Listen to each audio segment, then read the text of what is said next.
యాక్చువల్గా last Sunday మండేనే చేసేసాను కొంచెంగా, శ్రావణ మాసం వచ్చేసిందని. ఈ క్లీనింగ్ ఉంటుందని తెలిసి కూడా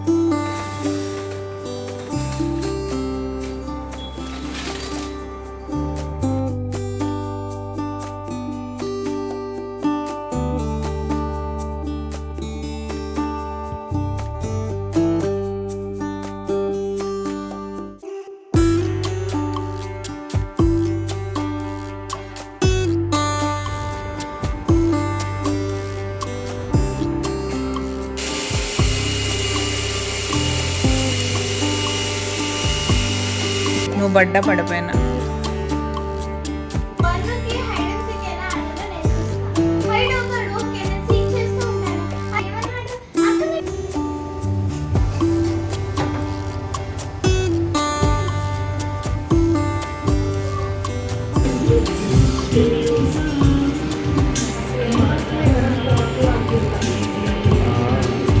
అయ్యే జిడ్డు.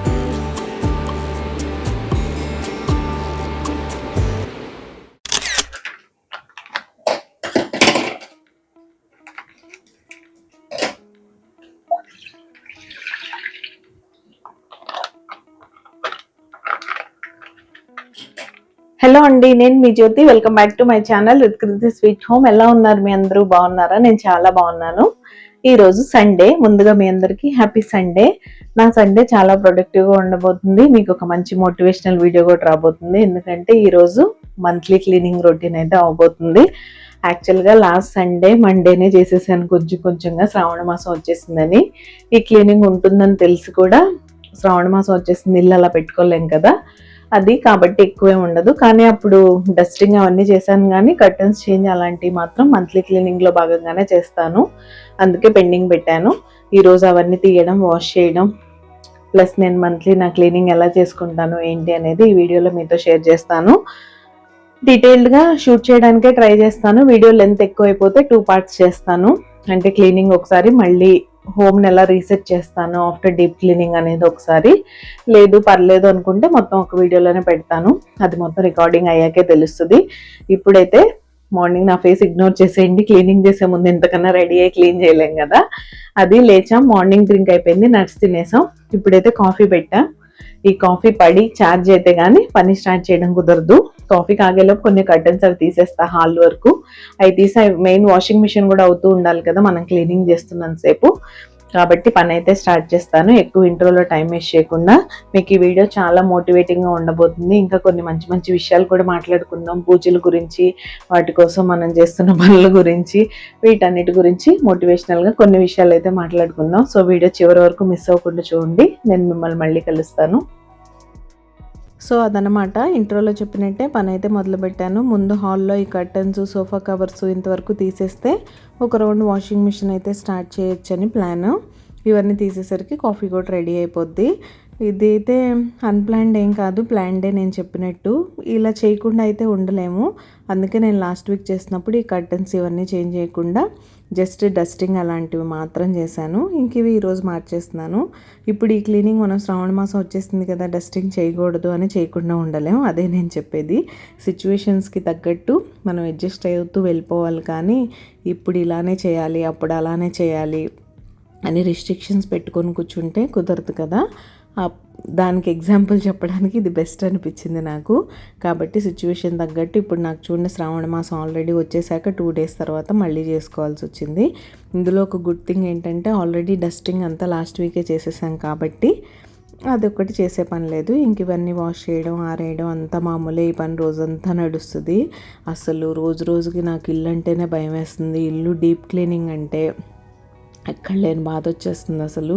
ఈ కన్స్ట్రక్షన్ వల్ల అనుకుంటా బోల్డ్ అంత దుమ్ము. ఇంక ఇప్పుడు మీకు ఫర్దర్ చూపిస్తాను కదా, ఒక్కొక్క ఏరియా క్లీన్ చేస్తూ. అసలు మామూలుగా ఉండట్లేదు, ఒక రకంగా ఉంటుంది. అండ్ మనం ఈ క్లీనింగ్ చేసుకుంటూ శ్రావణ మాసం పూజలు వీటి గురించి కొన్ని విషయాలు మాట్లాడుకుందాం అనుకుంటున్నాం కదా. నేను చిన్నప్పుడు అంటే మన స్కూల్కి కాలేజ్కి వెళ్ళేప్పుడు పండగలు పూజలు అంటే చాలా హ్యాపీగా అనిపించేది. ఎందుకంటే హాలిడే వస్తుంది, చక్కగా రెడీ అవ్వచ్చు, కొత్త డ్రెస్ వేసుకోవచ్చు, యూనిఫామ్తో సంబంధం లేకుండా. అమ్మ అన్ని వెరైటీస్ చేసి పెడుతుంది, హ్యాపీగా తినొచ్చు. ఇంతే కదా మనకి చిన్నప్పుడు పండగ అంటే. కానీ ఇప్పుడు పండగలు అంటే ఎంత స్ట్రెస్ఫుల్గా అనిపిస్తుంది. మనం కూడా పెద్ద అయిపోయి హోమ్ మేకర్ అయ్యేసరికి అన్నీ అమ్మో ఆ రోజు ఇవి చేయాలి, అవి రెడీ చేయాలి, ఇవి రెడీ చేయాలి, బోల్డన్ని పిండి వంటలు చేయాలి, పూజ టైంకి అవుతుందో అవదో.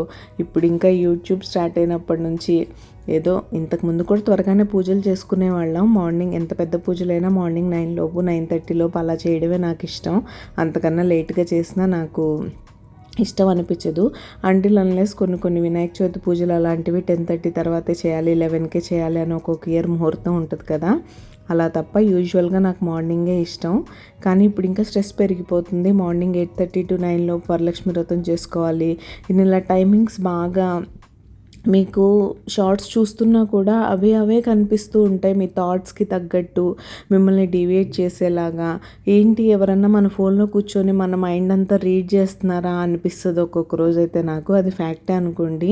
ఇప్పుడు అంతా డెవలప్ అయిపోయిన తర్వాత మనం పక్క వాళ్ళతో మాట్లాడుతూ మన కాన్వర్జేషన్ చేసేది కూడా మన ఫోన్ అన్నీ వినేసి మనకు అవే రికమెండ్ చేసేంత ఇంప్రూవ్ అయిపోయినాయి మన ఏఐ ఫోన్స్ ఏంటి, స్మార్ట్ ఫోన్స్ ఏంటి, అన్నీ అలానే ఉన్నాయి. కాబట్టి అలాంటి స్ట్రెస్ తీసుకోవద్దు అని అనుకుంటూ ఉంటా ఎప్పటికప్పుడు. బట్ పండగ అంటేనే స్ట్రెస్. 2 days ముందు నుంచే నాకు అంత హడావుడి స్టార్ట్ అయిపోద్ది. ఆ రోజు ఇంకా పూజ ఫినిష్ అయ్యాక అమ్మయ్య అనిపిస్తుంది. మళ్ళీ పూజ అయిపోయిన దగ్గర నుంచి మళ్ళీ అక్కడ క్లీనింగ్ అవి ఇవి. అండ్ ఇక్కడ మాటల్లో పడి అసలు విషయం చెప్పడం మర్చిపోయాను. వాషింగ్ మిషన్ ఒక రౌండ్ అయితే వేశాను. ఇంకా మిగతావి కూడా తీస్తున్నాను. అంటే సోఫా కవర్స్ కర్టన్స్తో కలిపి వేయను. ఇవన్నీ నేను డెలికేట్ వాషే చేస్తాను వాషింగ్ మిషన్లో. కూర్చొని నాకు ఈ కర్టన్లన్నీ హ్యాండ్ వాష్ చేసేంత ఓపిక లేదు. నాకు నచ్చని పని మన వీడియోస్ ఫస్ట్ నుంచి ఫాలో అయ్యే వాళ్ళకి తెలుసు, బట్టలు ఉతకడం. ఆ శారీస్ ఇంకేవో మా అమ్మాయి లెహెంగాస్ అలాంటివి కంపల్సరీ హ్యాండ్ వాష్ చేయాలన్నవి షాంపూ వాష్ చేస్తాను. కానీ అదర్వైజ్ నాకు బట్టలు ఉతకాలంటే అస్సలు చాలా కష్టం. ఎందుకంటే నాకు అలవాట్లేదు, అది సంగతి. ఇంకా అలా ఇవన్నీ తీసేస్తున్నాను. ముందు హాల్లో కర్టన్స్, నా కిచెన్వి అండ్ డైనింగ్ హాల్వి అవన్నీ కలిపి ఒక రౌండ్ వేసేసాను. ఎక్కువ కూడా మీరు మిషన్ని లోడ్ చేసేయకండి. చాలామంది మిషన్ ఫుల్ ఉంటేనే వాష్ బాగా అవుతుంది. ఇవన్నీ మిత్స్ అనమాట. కొన్ని బట్టలు ఉంటే వాష్కి వేయకూడదు, ఫుల్ లోడ్ ఉంటేనే వేయాలి అని. యాక్చువల్గా మీకు రకరకాల ఆప్షన్స్ ఉంటాయి. అక్కడ ప్యానెల్ ఎందుకు ఉంటుంది మనకి, అన్ని ఆప్షన్స్ చేంజ్ చేసుకోవడానికే కదా. మీరు వేసే వెయిట్ని బట్టి వాటర్ లెవెల్ అడ్జస్ట్ చేసుకోవచ్చు. ఇవన్నీ ఉన్నప్పుడు ఎందుకు ఫుల్ లోడే వేయాలనుకుంటారు. నేనైతే 5-6 కర్టన్స్కి మించి వేయను. వాటిని ఓవర్లోడ్ చేసేస్తేనే అన్ని మెలికలు పడిపోయి పిచ్చిగా అయిపోతాయి. తర్వాత ఈ సోఫా కవర్స్, దివాన్ సెట్స్, చైర్ కవర్స్ ఇవన్నీ కాంబినేషన్లో వేస్తూ ఉంటాను. ఇంకా అలా దివాన్ని కూడా మొత్తం ఖాళీ చేస్తున్నాను.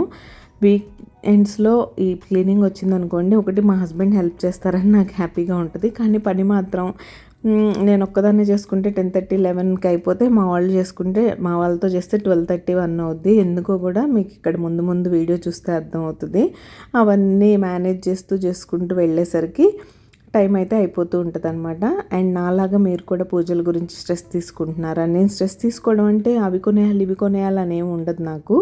కాకపోతే పూజ టైంకి అవుతుందా అవదా, నేను అన్నీ చేయగలుగుతానా లేదా, అసలు 2 days ముందు నుంచే నాకు సరిగ్గా నిద్ర పట్టదు, పని అవుతుందా అవదా అని. ఇంకా రేపు పూజ అంటే అసలే పడుకోను, చేస్తూనే ఉంటాను. ఏదో ఒక 1.5 hour అలా నడుమవలసినా సరే మళ్ళీ టైంకి లేవడం, అన్నీ రెడీ చేసేయడం. ఒక్కొక్కళ్ళకి ఒక్కొక్క సాంప్రదాయం ఉంటుంది కాబట్టి మన పద్ధతులను బట్టి మనం ఏ పిండి వంటలు చేయాలి, ఏ నైవేద్యాలు చేయాలి, ఇవన్నీ ముందే నీట్గా ప్లాన్ చేసుకొని పెట్టుకుంటే అంత స్ట్రెస్ ఉండదని నా ఫీలింగ్. ఇంక ఈ గ్లాస్ డోర్స్ క్లీన్ చేయడం కూడా ఈరోజు మీకు డీటెయిల్గా చూపిస్తాను, వీక్లీ ఎలా చేసుకుంటాను అని. ఎంత డస్ట్ వచ్చేసిందంటే, నేను జస్ట్ దీన్ని మొన్న థర్స్డే మాత్రమే క్లీన్ చేయలేదు, ఎందుకంటే సండే ఎలాగో డీప్ క్లీన్ చేస్తాను కదా. యాక్చువల్గా నా లివింగ్ రూమ్ క్లీనింగ్ థర్స్డే ఉంటుంది. సో థర్స్డే క్లీన్ చేయడం మీనింగ్లెస్ కదా. ఎలాగో సండే క్లీన్ చేసినప్పుడు థర్స్డే ఎందుకులే అని వదిలేసాను అంతే. అసలు ఎంత డస్ట్ వచ్చేసిందంటే, ముందు ఒక డ్రై క్లాత్ తీసుకొని ఆ డస్ట్ అంతా పోగొడుతున్నాను. ఆ వెనకాల కనిపిస్తుంది చూసారా, ఆ బిల్డింగ్ ఇంకా అండర్ కన్స్ట్రక్షన్లో ఉంది. అక్కడ నుంచే వస్తుంది మనకు కావాల్సినంత దుమ్ము. ప్లస్ వెనకాల హైవే ఎలాగో ఉంది, దాని నుంచి కూడా వస్తుంది. మీకు చాలాసార్లు చూపెట్టాను కదా. సో ముందు డ్రై క్లాత్ అదంతా తీసేసి తర్వాత ఒక వెట్ క్లాత్తో తుడిచేస్తాను గ్లాస్ డోర్స్ అన్నీ. తుడిచాక ఫైనల్గా కాలిన్ వేసి నీట్గా మళ్ళీ ఒక డ్రై క్లాత్ తీసుకొని తుడుస్తాను. ఒక్కొక్కసారి మా వారు న్యూస్ పేపర్తో తుడుస్తారు. అది నాకు ఆ పేపర్స్ అవన్నీ తెచ్చేంత ఓపిక ఉండదు కాబట్టి నేను మంచి మైక్రోఫైబర్ క్లాత్ మళ్ళీ బాగా డ్రైగా ఉన్నది తీసుకొని కాలిన్ స్ప్రే చేసి తుడుస్తాను. ఒక్కొక్కసారి మన హోమ్ మేడ్ క్లీనింగ్ లిక్విడ్ ఉంది కదా, లింక్ నేను డిస్క్రిప్షన్లో ఇస్తాను. చాలా ఈజీగా తక్కువ ఖర్చుతో ఇంట్లోనే చేసుకోవచ్చు. దాంతో కూడా క్లీన్ చేస్తూ ఉంటాను. మనకు తెలియకుండానే దాంతో కూడా మంచి షైన్ వస్తుంది. ఇంక ఈరోజు అయితే కొంచెం ఎక్కువ డర్టీగా ఉందనిపించింది. సరే కదా అని 2-3 టైమ్స్ క్లీన్ చేశాను ఒక్కొక్క రూమ్కి. ఇలాంటివి మా ఇంట్లో 3 ఉన్నాయి. సో ఎంత టైం పడుతుందో చూడండి. ఇంకా కిచెన్ అంటారా, కిచెన్ ఎవ్రీ ఆల్టర్నేట్ డే నేను చేస్తూనే ఉంటాను. యూటిలిటీది ఇంత పెద్దగా ఉండదు, ఒక సింగిల్ డోరే ఉంటుంది కాబట్టి అదేం పెద్దగా అనిపించదు. ఒక సింగిల్ డోర్, ఒక సింగిల్ విండో ఉంటుంది కిచెన్లో.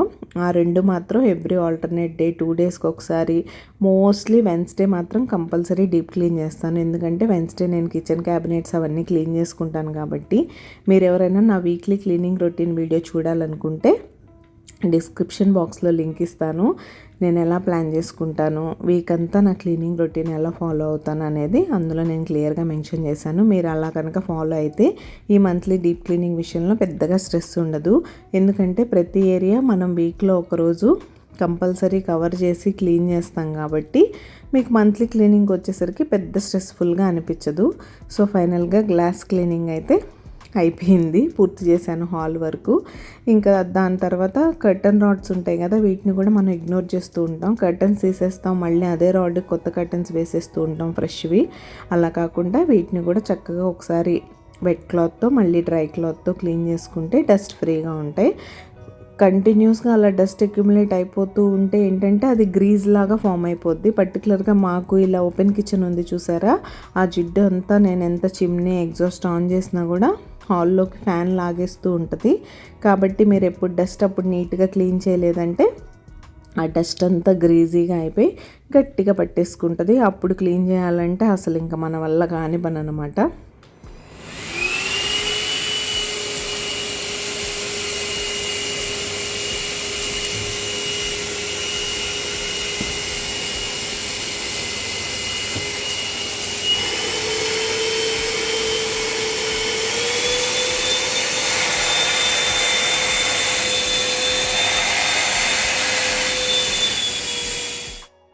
ఇంకా మన పని అయ్యి నేను అలా బెడ్రూమ్ సైడ్ వెళ్ళాను. మా వారు రంగంలోకి దిగారు.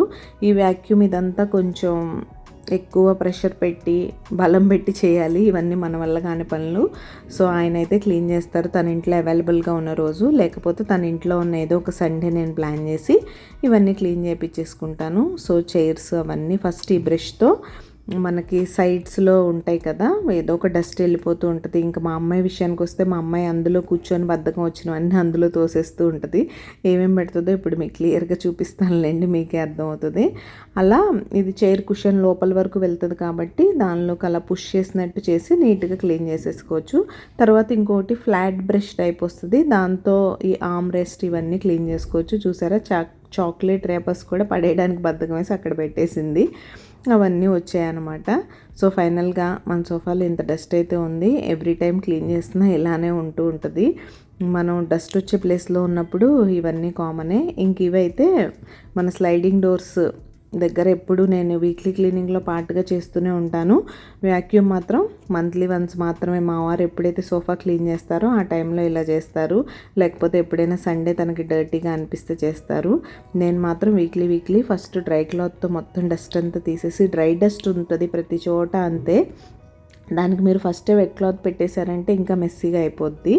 సో ముందు డ్రై క్లాత్తో చేసుకోవాలి. తల్లి ఏంటి మీ అల్లరి మీదేనా? అసలు ఇంట్లో ఏం జరుగుతుందా? పడిపోతావు నానా, ముందుకు పడితే. Ritu please stop it Ritu, పడిపోతావు నువ్వు. వాడిని కూడా కూర్చోబెట్టావు, వాడు పడతాడు ఖచ్చితంగా, నువ్వు పడ్డా పడిపోయినా. హైడ్ అవుతాడు, ఓకే నేను సీక్ చేస్తూ ఉంటాను. ఏమన్నాడు, అక్క నేను పిల్లర్స్ లోపల ఉన్నాను అన్నాడు. పిల్లర్స్ లోపల నేను దాచిపెట్టాను, నాకు తెలియనట్టు యాక్ట్ చేశాను. సో పిల్లర్స్ లోపల ఉన్నాను యాక్ట్ చేశాను, నాకు తెలిసిపోతుంది కదా. మళ్ళీ అప్పుడు నేను చెప్తున్నాను, ఇప్పుడు ఏంటి బన్ను ఇలా చెప్పకూడదు. సో వాడికి కూడా వాడి స్లోన్ నచ్చిందంట, నాకు ఈ స్లోన్ బాగా నచ్చింది. పడితే మూతి పళ్ళు రాలుతాయి. నాకేమీ రాలేదు, షైనింగ్ క్లిప్ కట్ చేస్తుంది. సరేలే నాన్న, పడిపోతావు దిగు. ఇదే నేను చెప్పింది. ఇలా అల్లరి చేసే పిల్లలు ఇంట్లో ఉంటే పనులు ఎక్కడవుతాయి చెప్పండి, ఒక అరగంట లేటే అవుతాయి. సో నేను ఆ స్లైడింగ్ డోర్స్ దగ్గర క్లీనింగ్ గురించి చెప్పాను కదా, ఎవ్రీ వీక్ అయితే నేను లాస్ట్ టైం వీడియోలో కూడా చూపెట్టాను మీకు. నేను జస్ట్ వెట్ వైప్తో నీట్గా క్లీన్ చేస్తాను. ముందు డ్రై క్లాత్తో డ్రై డస్ట్ అంతా తీసేసి తర్వాత వెట్ వైప్తో చేసేసుకుంటా. ఇలా టైం ఉన్నప్పుడు మేము వ్యాక్యూమ్ తీసినప్పుడు మాత్రం ఇది యూజ్ చేస్తాం. ఇంకా మా అమ్మాయిని స్లోగా డైవర్ట్ చేసి తన రూమ్ నేను చేస్తున్నాను, అక్కడికి రా బొమ్మలు అవన్నీ సర్దంటే వచ్చింది, సర్దుతూ ఉన్నాం. అండ్ వ్యాక్యూమ్ క్లీనర్ విషయానికి వచ్చేస్తే మీరు పెద్దవాటికి ఎఫోర్డ్ చేయలేము, ఇలా సింపుల్గా ఇంట్లో చిన్న చిన్నవి క్లీన్ చేసుకోవాలి, మాకు పెద్దగా వ్యాక్యూమ్తో అవసరం లేదు అని అనుకునే వాళ్ళకి ఇది బెస్ట్ ఆప్షన్ కెంట్ బ్రాండ్ నుంచి. మీకు ఎవరికైనా డీటెయిల్స్ కావాలంటే కామెంట్ చేయండి, నేను డీటెయిల్స్ ఇచ్చేస్తాను. దాని యూజెస్ గురించి కూడా మీకు వీడియో కావాలంటే నాతో చెప్పండి, చేసేద్దాం. చాలా యూస్ఫుల్గా ఉంటుంది, ఇంట్లో ఎక్కువ ప్లేస్ ఆక్యుపై చేయదు, ఈజీగా హ్యాండిల్ చేయొచ్చు, చాలా బాగుంటుంది. కాబట్టి మీకు ఎవరికైనా కావాలంటే చెప్తే నేను దాని మీద అయితే వీడియో చేస్తాను. ఇంకా ఫైనల్గా మా అమ్మాయి రూమ్లో కూడా డోర్స్ అవన్నీ క్లీన్ చేశాను. తర్వాత ఇంకా first round of washing machine అయిపోయింది. వాటిని కనుక ఆరపెట్టేసామంటే మనం అవి ఆరిపోతూ ఉంటాయి, తర్వాత మన మిగతా పనులు మనం చేసుకోవచ్చు. అండ్ మీరు పూజల విషయంలో కూడా మనస్ఫూర్తిగా పూజ చేసుకోండి, అమ్మవారికి ఎటువంటి టెన్షన్స్ పెట్టుకోవద్దు. ఈ టాపిక్ గురించి నేను చాలా మాట్లాడాలనుకున్నా, కుదిరితే ఈ వీడియోలోనే అన్నీ కవర్ చేసేస్తాను, లేకపోతే రేపు ఎలాగో మనకి దీని వీడియో కంటిన్యూషన్ ఉంది కాబట్టి ఆ వీడియోలో దీని గురించి కంప్లీట్గా మాట్లాడుకుందాం.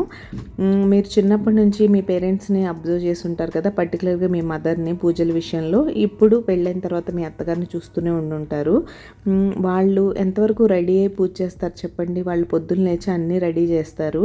ఇప్పుడు యూట్యూబ్ అంతా ఎలా అయిపోయిందంటే సెలబ్రిటీస్ అసలు ఎంత బాగా రెడీ అయ్యి పూజలో కూర్చుంటారంటే వాళ్ళని చూసి మిగతా వాళ్ళందరూ పిచ్చైపోతున్నారు, ఇలా రెడీ అవ్వాలి అలా రెడీ అవ్వాలని. అఫ్కోర్స్ ఐ అగ్రీ, అమ్మవారికి అన్నీ రెడీ చేయడంతో పాటు మనం కూడా నిండుగా రెడీ అయ్యి పూజ చేసుకోవడం వరకు ఓకే, కానీ మరీ బయట వాళ్ళని పిలిపించుకొని హెయిర్ డ్రెస్సెస్ని మేకప్ ఆర్టిస్ట్ని పిలుచుకొని రెడీ అవ్వాల్సినంత అవసరం లేదు. అండ్ ఇక్కడ క్లీనింగ్ చేస్తూ ఉంటే నేనైతే ఏం తినకుండా మేనేజ్ చేసేస్తాను, కానీ మా వాళ్ళకి ఆకలిస్తుంది కాబట్టి నేను నిన్న నైటే రవ్వ దోశ వేస్తున్నప్పుడు కొంచెం పిండి ఎక్స్ట్రా కలిపి పెట్టేశాను, మార్నింగ్ ఈ క్లీనింగ్ పని ఉంది కాబట్టి. సో రవ్వ దోశలు అయితే వేసేసుకొని తలా 2 తినేసి తర్వాత పని అయితే కంటిన్యూ చేసాం. అండ్ ఈ పూజల విషయానికి వస్తే మనమైతే పొద్దున్న లేవాలి, ఇంట్లో నైవేద్యాలన్నీ మనమే చేసుకోవాలి, మనమే రెడీ అవ్వాలి, మనమే అన్నీ చేసుకోవాలి. వాళ్ళకి అలా కాదు, వాళ్ళు ప్రసాదాల దగ్గర నుంచి అన్నీ క్యాటరింగ్కి ఇచ్చేస్తారు. వాళ్ళు ఎంత హైజీన్గా చేస్తారో మనకి తెలీదు. వీళ్ళు మాత్రం రెడీ అయ్యి వచ్చి సింపుల్గా పూజలో కూర్చుంటారు. మనం అలా మామూలుగా రెడీ అయ్యి పూజ చేసుకున్నా సరే అమ్మ వాళ్ళు ఎలా ఉండేవాళ్ళు, వాళ్ళు మార్నింగ్ పనంతా చేసుకొని అలా పూజ చేసేసుకునేవాళ్ళు. ఈవినింగ్ ముత్తైదువులు తాంబూలం తీసుకోవడానికి వచ్చే టైంకి వీళ్ళు రెడీ అయ్యేవాళ్ళు. ఇప్పుడు ఓకే, మనకు కూడా అవేర్నెస్ పెరిగింది, నేను కూడా పిచ్చి పిచ్చిగా పూజ చేసుకోవడానికి ఇష్టపడను, రెడీ అయ్యే పూజ చేసుకుంటాను. కానీ బేసిక్గా హెయిర్ టై చేసుకోవడం, పట్టు చీర కట్టుకోవడం, అమ్మవారికి మనం ఎలా రెడీ అయితే ఇష్టం అనిపిస్తుందో అలా నిండుగా రెడీ అయితే చాలని అనిపిస్తుంది. నేను అలానే ఉంటాను, ఎప్పుడు ఒకేలానే ఉంటాను. నేను ప్రత్యేకంగా పూజల కోసం రెడీ అవ్వడం ఇదంతా ఉండదు. సో ఇలాంటి చిన్న చిన్న విషయాల్లో స్ట్రెస్ తీసుకోవడం మానేసి ప్రశాంతంగా పూజ చేసుకోండి. మీకు దేవుడి ముందు కూర్చొని ఒక 10 నిమిషాలు చక్కగా మంచి కాంటాక్ట్ ఉండాలి మీకు దేవుడికి, మనసులో ఉన్న విషయాలన్నీ హ్యాపీగా చెప్పుకోగలగాలి, అప్పుడే బాగుంటుందని నా ఉద్దేశం. మీరేమంటారు ఈ పూజల గురించి మీ అభిప్రాయం ఏంటి అనేది నాతో చెప్పడం మర్చిపోకండి. ఇంకా ఫైనల్గా సోఫాలన్నీ అటు ఇటు జరిపి నీట్గా ఊడ్చేసి చక్కగా మాప్ అయితే పెట్టేశాను. ఇల్లు అసలు ఎంత నీట్గా అనిపించిందో. అలా ఇంకా సోఫాల సైడ్ అయిపోయి అవి జరిపేశాను. తర్వాత బెడ్రూమ్స్లోకి వచ్చాను. ఇంక ఇక్కడ కర్టన్స్, బెడ్షీట్స్ అవన్నీ తీయడం రికార్డ్ చేయలేదులేండి. ఆ తర్వాత ఇంక ఇక్కడ కూడా ఊడ్చేసి నీట్గా మాప్ పెట్టేసుకుంటున్నాను. బట్టలన్నీ బయట పడేసాను, వరుసగా వాషింగ్ మిషన్లో అవుతూ ఉంటాయి. దాని పని దానిది, నా పని నాది, మా వారి పని మా వారిది. ఆయనేమో టీవీ, స్పీకర్స్, వాల్ క్లాక్ ఇవన్నీ ఉంటాయి కదా, అవన్నీ నీట్గా కాలిన్ స్ప్రే చేసుకొని క్లీన్ చేస్తున్నారు. కాలిన్ ఎప్పుడైనా సరే కాలిన్ ఏంటి, ఎనీ క్లీనింగ్ లిక్విడ్ మీరు డైరెక్ట్గా టీవీ స్క్రీన్ మీద స్ప్రే చేయకూడదు, దాన్ని క్లాత్ మీద స్ప్రే చేసుకొని క్లీన్ చేసుకోవాలి. మీ అందరికీ తెలిసే ఉంటుందిలేండి, కొత్తగా క్లీనింగ్ చేసే వాళ్ళ కోసం చెప్తున్నాను అంతే. హలో అండి, గుడ్ ఆఫ్టర్నూన్. ఏం చేస్తున్నారు? ఇప్పుడు టైం అయితే 12 దాటింది. అన్నీ క్లీన్ చేయడానికి ఇప్పటి వరకు టైం పట్టింది, అంటే జస్ట్ తీసి క్లీనింగ్ అయిందంతే. ఇప్పుడు నేను ఇంటిని ఎలా రీసెట్ చేసుకుంటాను ఆఫ్టర్ డీప్ క్లీనింగ్ అనేది ఇంకా నెక్స్ట్ వీడియోలో షేర్ చేస్తాను. ఇప్పటివరకు వీడియో చాలా లెందీ అయి ఉంటుంది. అండ్ వంట విషయానికి వచ్చేసరికి శ్రావణ మాసం ఎలాగో నాన్ వెజ్ తినాం కాబట్టి టమాటా పప్పు చేస్తున్నాను. ఇంకేం ఫ్రై చేసి ఓపిక నాకు లేదు కాబట్టి టమాటా పప్పు చేసి అప్పడాలు అయితే ఫ్రై చేసేస్తాను. అది ఇంకా రైస్ పెట్టేస్తే అయిపోయినట్టే. చకచక వంట స్టార్ట్ చేసి వంట చేస్తూ సైమల్టేనియస్గా ఆ పని కూడా చేసేస్తా. హాల్లో అది కర్టన్స్ వేయాలి, మీకు తెలిసిందేగా ఎంత వేడి వచ్చేస్తూ ఉంటుందో. కాబట్టి ఈరోజు ఈ వీడియో అయితే ఇక్కడే ఎండ్ చేసేస్తున్నాను. రేపు దీనికి కంటిన్యూషన్ వీడియోనే వస్తుంది కాబట్టి తప్పకుండా మిస్ అవ్వకుండా చూడండి. మళ్ళీ కలుస్తాను. అంతవరకు take care, keep smiling, see you tomorrow, bye.